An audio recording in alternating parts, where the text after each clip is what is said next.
Chapter 16 है the straight line. इसमें कुछ फॉर्मूले हैं, ये 10th के ही फॉर्मूले वैसे। स्लोप और ग्रेडियंट ऑफ अ लाइन। मान लो कोई लाइन है, ये एक्स एक्सिस के साथ थीटा एंगल बना रही है और ये एंगल एंटी क्लॉकवाइज मेजर करना है इस तरफ से। ये थीटा एंगल बना रही है लाइन, तो उसका स्लोप या ग्रेडियंट एम से डिनोट करते हैं। इसका फॉर्मूला होता है m equals to tan theta. अगर एक्स एक्सिस का स्लोप निकालते हैं तो ये ज़ीरो आएगा, क्योंकि इसका खुद के साथ एंगल आएगा ज़ीरो। वाई एक्सिस का स्लोप निकालेंगे तो उसका एंगल बनेगा 90, तो tan 90 होता है इन्फिनिटी, ये 1/0। एक और फॉर्मूला है, मान लो दो पॉइंट दे रखे हैं x1 y1 और एक x2 y2। इन दोनों पॉइंट को जोड़ के जो लाइन मिलेगी उसका जो स्लोप होगा उसका फॉर्मूला है y2 minus y1 upon x2 minus x1। अगर दो लाइन पैरेलल होंगी तो उनका स्लोप इक्वल होगा, m1 इक्वल्स टू m2। अगर लाइन परपेंडिकुलर होंगी तो m1 इंटू m2 माइनस 1। और दो लाइन के बीच एंगल का फॉर्मूला है, मानो दोनों के स्लोप दिए हुए हैं m1 और m2, तो टेन थीटा का फॉर्मूला है mod m1 minus m2 upon 1 plus m1 m2। तो एक्सरसाइज 16A का पहला क्वेश्चन है, इसमें इंक्लिनेशन दे रखा है, इंक्लिनेशन थीटा को बोलते हैं। 30 डिग्री दे रखा है, स्लोप निकालना है, तो स्लोप का फॉर्मूला ये टेन थीटा, तो टेन 30 आ जाएगा 1/√3। सेकेंड पार्ट में दे रखा है थीटा 45, एम हो जाएगा 1045 के वैल्यू 1। थर्ड पार्ट में दे रखा है थीटा 60, तो एम इक्वल्स टू 1060 होता है √3। फोर्थ पार्ट में दिया है थीटा दिया है 15 डिग्री, तो 10 15 निकालेंगे, 15 को लिख सकते हैं 1045 माइनस 30, ये 15 आ जाएगा। इसमें 10a माइनस बी का फॉर्मूला लगाएंगे, 10a minus 10b 1 plus 10a 10b। 1045 1, 1030 1/√3, नीचे भी ऐसे आ जाएगा ये 1, ये 1/√3। ऊपर एलसीएम ले लेंगे तो √3 आएगा, तो √3 माइनस 1, इसका भी एलसीएम √3 प्लस 1, वो एलसीएम कट जाएगा √3। ये स्लोप आ गया, इसको थोड़ा सॉल्व कर लेते हैं, रेशनलाइज कर लेते हैं इसको। तो जैसे √3 माइनस 1/√3 प्लस 1 है, इसे √3 माइनस 1 से मल्टीप्लाई डिवाइड, तो ऊपर √3 माइनस 1 का होल स्क्वायर बन जाएगा और वो सॉल्व करके ही आ जाएगा। नीचे फॉर्मूला बन जाएगा a plus b a minus b, a square minus b square, तो 3 माइनस 1। ऊपर आ जाएगा 4 माइनस 2√3, नीचे 2 कॉमन लेके कैंसिल कर लेंगे, ये आ जाएगा 2 माइनस √3। फिफ्थ पार्ट में जो एंगल है वो दिया 135 डिग्री, तो स्लोप हो जाएगा 10 135। इसको ब्रेक करके लिखते हैं 10 180 माइनस 45, तो 10 180 माइनस थीटा हो जाएगा माइनस 10 थीटा, इसके लिए हो जाएगी -1। क्वेश्चन 2 में दो पॉइंट दिए हैं 1 2 और 5 6 फर्स्ट पार्ट में। एक तो स्लोप निकालना है इसका और इंक्लिनेशन निकालना है। तो स्लोप का ही फॉर्मूला बताया था दो पॉइंट को जोड़ने वाली लाइन का, y2 minus y1 upon x2 minus x1। ये लगा देंगे इसमें 6 माइनस 2 अपॉन 5 माइनस 1, तो 4/4 1, तो स्लोप आ गया इसका 1, यानी कि tan थीटा हो गया 1, तो थीटा हो गया 45। सेकेंड पार्ट में भी पॉइंट दिए 0 0 और माइनस √3 और 3, तो slope y2 minus y1 3 minus 0 और नीचे माइनस √3 माइनस 0। ऊपर 3 को हम लिख सकते हैं √3 इंटू √3, एक √3 कैंसिल, ये माइनस √3 आएगा, तो स्लोप आ गया इसका माइनस √3। m की जगह लिख सकते हैं tan थीटा हो गया माइनस √3, इस माइनस √3 को माइनस 1060 लिखेंगे, तो उसको ब्रेक कर लेते हैं ऐसे करके, tan 180 minus 60, tan 180 minus theta minus tan theta होता है, तो उसको हम ऐसे लिख सकते हैं, ये आ जाएगा tan 120, तो थीटा हो जाएगा 120। थर्ड पार्ट में भी दो पॉइंट दिया, स्लोप वही y2 minus y1 upon x2 minus x1, 6/12 1/2। उसका इंक्लिनेशन निकालना हो ये कैलकुलेटर से निकाल सकते हैं। फोर्थ पार्ट में -1 -8 दिया 5 7, तो स्लोप हो जाएगा 7 माइनस -8 अपॉन 5 माइनस -1, 15/6 5/2, तो tan थीटा इतना आ जाएगा। कैलकुलेटर में इसका ही वैल्यू आ जाएगी, tan इनवर्स करके tan इनवर्स 5.2 करेंगे तो एंगल आ जाएगा इसमें। क्वेश्चन 3 में हेक्सागन दिया है PQRSTU, ये 90 दिया एंगल और ये भी साइड y एक्सिस के अलोंग लाई कर रही है। तो उसे बताना है किसका स्लोप 0 होगा, किसका स्लोप इनफाइनाइट होगा, और किस लाइन का स्लोप पॉजिटिव होगा और किन लाइन का स्लोप नेगेटिव होगा। तो ये पी यू एक्स एक्सिस है, इसके पैरेलल है क्यू टी और इसके पैरेलल है आर एस। तीनों का स्लोप इक्वल होगा और तीनों का स्लोप होगा 0, एक्स एक्सिस के पैरेलल है। फिर ये पी क्यू लाइन ये वाई एक्सिस के लॉन्ग लाई कर रही है, इसका स्लोप इन्फिनिटी होगा, और ये क्यू टी यू टी इसका स्लोप भी इन्फिनिटी। तो स्लोप का फॉर्मूला होता है टेन थीटा। तो पॉजिटिव स्लोप तभी आएगा जिनका एंगल फर्स्ट क्वाड्रेंट में लाई करेगा, मतलब 0 और 90 के बीच में। तो अगर इस लाइन को देखें, पी टी इसका एंगल 90 से छोटा है, पी एस का भी 90 से छोटा है और पी आर का भी 90 से छोटा है। तो अगर टेन थीटा निकलेगा इनका तो पॉजिटिव आएगा, तो इनका पॉजिटिव स्लोप होगा P R, P S and P T. Negative slope के लिए जिनका एंगल ऑब्ट्यूज बनेगा 90 से बड़ा, तो अगर हम इस लाइन को देखें तो इसका एंगल ये होगा, क्योंकि एंटी क्लॉकवाइज मेजर करते हैं एंगल इधर से, और इसका एंगल भी 90 से बड़ा होगा, तो इन दोनों का नेगेटिव स्लोप होगा। तो नेगेटिव स्लोप वाले हो गए यू आर यू एस। क्वेश्चन 4 में एक इक्विलेटरल ट्राइंगल दिया है, उसकी जो साइड है इसकी बी सी वो एक्स एक्सिस के पैरेलल है और तीनों साइड का स्लोप निकालना है। तो बी सी एक्स एक्सिस के पैरेलल है, इसका स्लोप तो जाएगा 0, क्योंकि पैरेलल इनका स्लोप इक्वल होता है और एक्स एक्सिस का स्लोप होता है 0। फिर इक्विलेटरल ट्राइंगल में ये एंगल 60 है, ये एक्स एक्सिस के पैरेलल है, तो इसका एंगल अगर 60 बन रहा है तो एक्स एक्सिस के साथ इस लाइन का एंगल भी 60 बनेगा। अगर पीछे बढ़ा के देखें कॉरस्पॉन्डिंग एंगल, तो उसका स्लोप हो जाएगा tan 60 √3। तो ए बी का स्लोप आ गया tan 60 √3। अगर हम ए सी की बात करें तो ये वाला एंगल देखना पड़ेगा हमें, तो ये 60 है अंदर वाला, तो ये 120 हो जाएगा। इधर से मेजर करना है एंगल को, इस साइड से सब में, तो इसका एंगल हो जाएगा ये 120, क्योंकि ये 60 है और स्ट्रेट लाइन है तो 120। इसको भी अगर आगे बढ़ाते हैं तो कॉरस्पॉन्डिंग से एक्स एक्सिस के साथ वही एंगल बनाएगा, तो उसका स्लोप हो जाएगा tan 120। उसकी वैल्यू निकालने के लिए ब्रेक करेंगे 180 माइनस 60, यहाँ जाएगा minus tan 60, tan 180 minus theta second quadrant में लाई करता है, माइनस tan 60, तो माइनस √3। क्वेश्चन 5 में रेगुलर हेक्सागन दिया है, regular hexagon a b c d e f, और इन्होंने बोला ए बी और ई डी एक्स एक्सिस के पैरेलल है, गिवन है यहाँ पर। और ये रेगुलर हेक्सागन है, मतलब सारी साइड इक्वल है इसकी और सारे एंगल भी इक्वल है, ये वाले सब एंगल इक्वल है। तो ये दोनों एक्स एक्सिस के पैरेलल, इनका स्लोप हो जाएगा 0। फिर हेक्सागन रेगुलर हेक्सागन है तो उसका ये अंदर वाला एंगल होता है 120, ये वाला एंगल होगा 120। तो अगर इसका स्लोप देखें ए एफ का, तो ये बनेगा 120 डिग्री एंगल, और अगर बी सी का देखें तो इसका एंगल इधर से बनेगा 60, एंटी क्लॉकवाइज देखेंगे जब, ये 60। और रेगुलर हेक्सागन में ये साइड इसके पैरेलल होती है, तो बी सी और एफ ई का स्लोप इक्वल होगा और दोनों का स्लोप होगा tan 60। बी सी और ई एफ का स्लोप tan 60 √3, और ये ए एफ जो वो सी डी के पैरेलल है, इनका एंगल बन रहा है 120, तो इनका स्लोप होगा tan 120। इसको ब्रेक करेंगे 180 माइनस 60 माइनस tan 60, यह आ जाएगा माइनस √3। नेक्स्ट क्वेश्चन में 3 पॉइंट दिए हैं, 5 - 2 7 6, फर्स्ट पार्ट में 0 - 2। चेक करना है कोलिनियर है कि नहीं है।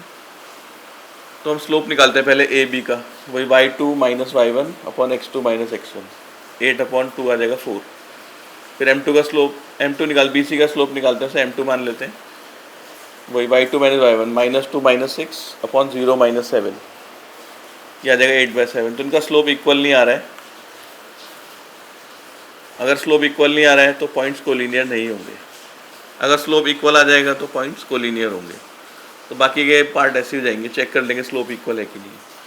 किसी भी दो लाइन का निकाल सकते हैं, ए बी बी सी या ए सी का भी निकाल सकते हैं। 7th में 2 पॉइंट दिए हैं, 8 - 8 11 और बी के 2, y, और इस दोनों पॉइंट को जोड़ने वाली जो लाइन है उसका स्लोप है -4/3 और y की वैल्यू निकालनी है, तो उसका स्लोप है -4/3। स्लोप का फॉर्मूला y -11, नीचे 2 -8, तो 2 + 8, ये हो जाएगा 10, ये हो जाएगा -40/3। फिर 11 को उधर ले जाएंगे, 11 - 40/3, ये आ जाएगा 33 - 40 -7/3। 8th क्वेश्चन में दो लाइन है, उनका स्लोप दिया है, एक का स्लोप है 2 और एक का स्लोप है -1। इसे m1 मान लेते हैं, इसे m2।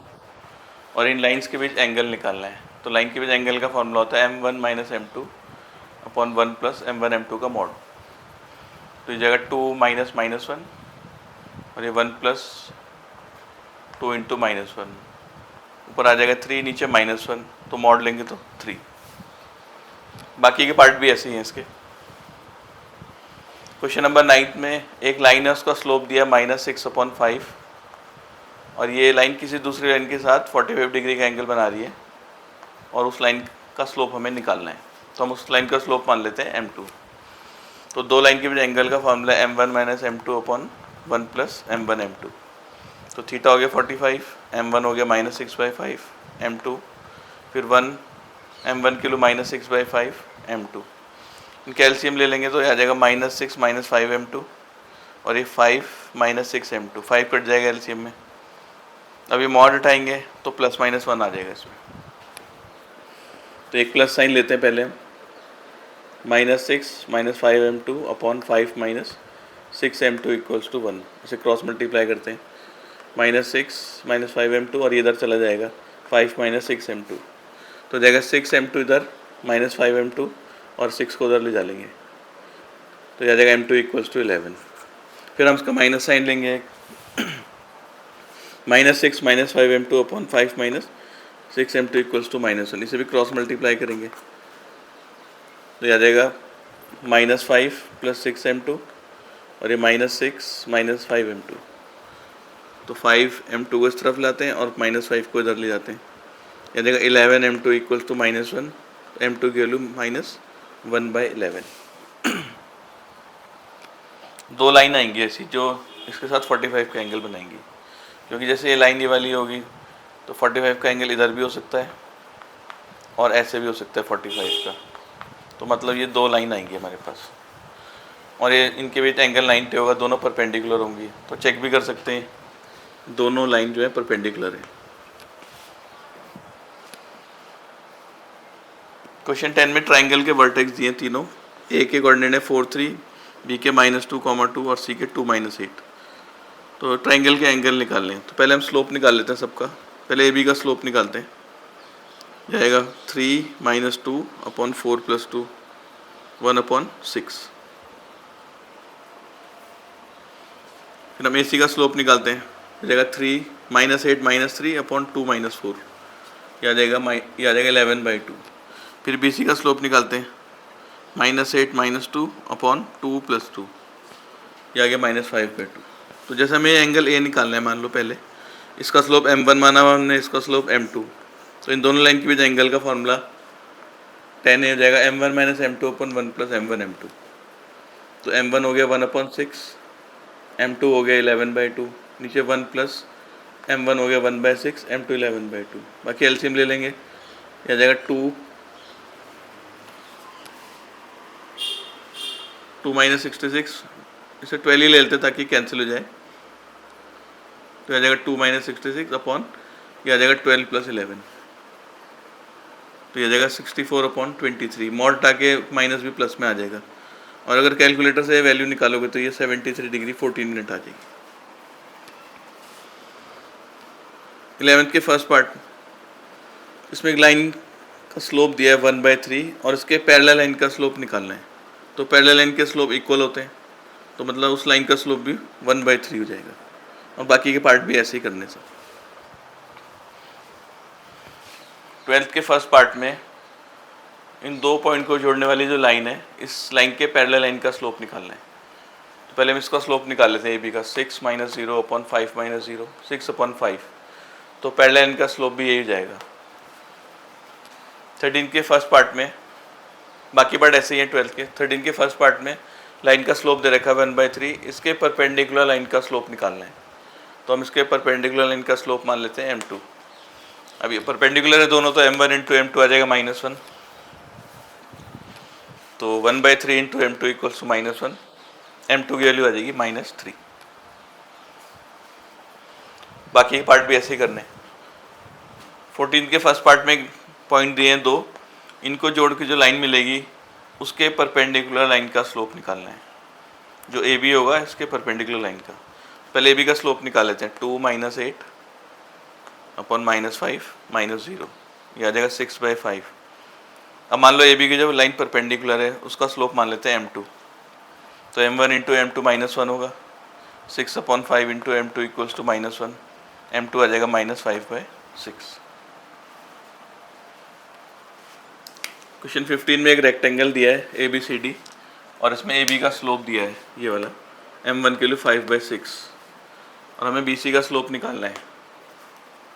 तो हम bc का स्लोप मान लेते हैं m2 और ये दोनों लाइन परपेंडिकुलर हैं, तो m1 into m2 -1, 5/6 into m2 equals to -1, जैसे m2 आ जाएगा -6/5। फिर हमें cd का स्लोप निकालना है, तो cd और ab पैरेलल हैं, इन दोनों का स्लोप इक्वल होगा, तो slope of cd equals to slope of ab और ab का स्लोप है 5/6, तो इसका स्लोप भी हो जाएगा 5/6। फिर हमें निकालना है AD का स्लोप। अब AD BC के पैरेलल है और BC का स्लोप निकाल चुके हैं, ये -6/5, तो AD का स्लोप BC के स्लोप के इक्वल है -6/5। क्वेश्चन 16 में एक पैरेललोग्राम दिया है ABCD, इसमें AB का स्लोप दिया है -2 और BC का स्लोप दिया है 3/5। फर्स्ट पार्ट में बोल रहे हैं AD का स्लोप निकालना है, तो AD और BC पैरेलल हैं, पैरेललोग्राम है, तो AD का स्लोप वही होगा जो BC का होगा, तो BC का स्लोप 3/5 है, तो AD का स्लोप भी 3/5। सेकेंड पार्ट में बोल रहे हैं स्लोप ऑफ CD निकालना है, तो CD लाइन है वो AB के पैरेलल है, CD is parallel to AB, parallelogram है, तो AB का स्लोप है -2, तो CD का स्लोप भी -2। थर्ड पार्ट में बोल रहे हैं एल्टीट्यूड टू AB, इसका स्लोप निकालना है AD,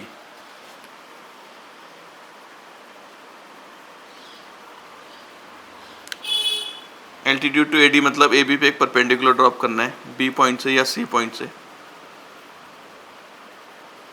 मान लो ऐसे परपेंडिकुलर ड्रॉप कर दिए, ये होगा एल्टीट्यूड टू AD। तो हमने मान लिया कि एल्टीट्यूड टू AD, जो एल्टीट्यूड का स्लोप है वो m3 है, मतलब इसका स्लोप m3 है और ये AD के परपेंडिकुलर है, तो इन दोनों के स्लोप का प्रोडक्ट आएगा -1, तो AD का स्लोप ये था 3/5, ये m2 के इक्वल था, AD BC के इक्वल था, तो AD का स्लोप भी m2 होगा, तो m3 इंटू m2 हो गया -1, m3 इंटू m2 की वैल्यू रख दी हमने 3/5 इक्वल्स टू -1, m3 आ गया -5/3। फिर हमें CD के एल्टीट्यूड का स्लोप निकालना है, एल्टीट्यूड टू CD मतलब यहाँ से परपेंडिकुलर ड्रॉप करते हैं, मान लो हम यहाँ से, ये CD का एल्टीट्यूड ये हो गया, अब इसका एल्टीट्यूड मान लिया हमने m4, तो CD के परपेंडिकुलर है, दोनों के स्लोप का प्रोडक्ट -1 हो जाएगा, m1 इंटू m4 -1, क्योंकि CD का स्लोप भी m1 है AB के इक्वल, तो m1 इंटू m4 -1, तो -2 इंटू 4 इक्वल्स टू -1, m4 हो जाएगा 1/2। 17 क्वेश्चन में एक ट्राइंगल दिया है, वर्टेक्स के एक 1 1, ये 7 3 और ये 3 6। इसमें फर्स्ट पार्ट में निकालना है slope of altitude to AB, जो AD का एल्टीट्यूड होगा, मान लो परपेंडिकुलर ड्रॉप करा हमने, इसका स्लोप निकालना है हमको, जो AB पे परपेंडिकुलर ड्रॉप करें। तो पहले हम AB का स्लोप निकाल लेते हैं, y2 - y1 upon x2 - x1, 3 - 1 upon 7 - 1, यह आ जाएगा 1/3। अब इसके एल्टीट्यूड का स्लोप, इसका स्लोप मान लेते हैं m2, तो m1 इंटू m2 -1 होगा, दोनों परपेंडिकुलर हैं, 1/3 into m2 equals to -1, m2 हो गया -3। तो जैसे हमने AB के एल्टीट्यूड का स्लोप निकाला, ऐसे BC के एल्टीट्यूड का भी आ जाएगा और AC का, सेकेंड और थर्ड पार्ट में वही करना है, तो जैसे निकाला है सेम वैसे ही आ जाएगा। क्वेश्चन 18 में 2 पॉइंट दिए हैं, इनको जोड़ के जो लाइन मिल रही है ये परपेंडिकुलर है किसी और लाइन के, जो इन दोनों पॉइंट के जोड़ने से लाइन मिलती है। तो पहले हम AB का स्लोप निकाल लेते हैं, -2 - 7 अपॉन 0 + 5 -9/5, इसका slope x + 3 upon 4 - 1, x + 3 upon 3। अभी दोनों परपेंडिकुलर दिए तो m1 इंटू m2 -1, तो -9/5 into x + 3 upon 3 equals to -1, ये कैंसिल हो जाएगा, 3 3 9, ये 5 ऊपर जाएगा, 3 नीचे, माइनस भी हट जाएगा। एक्स के लिए हो जाएगी 5/3 -3, ये आ जाएगा 5 - 9 -4/3, ये आ जाएगी एक्स के लिए।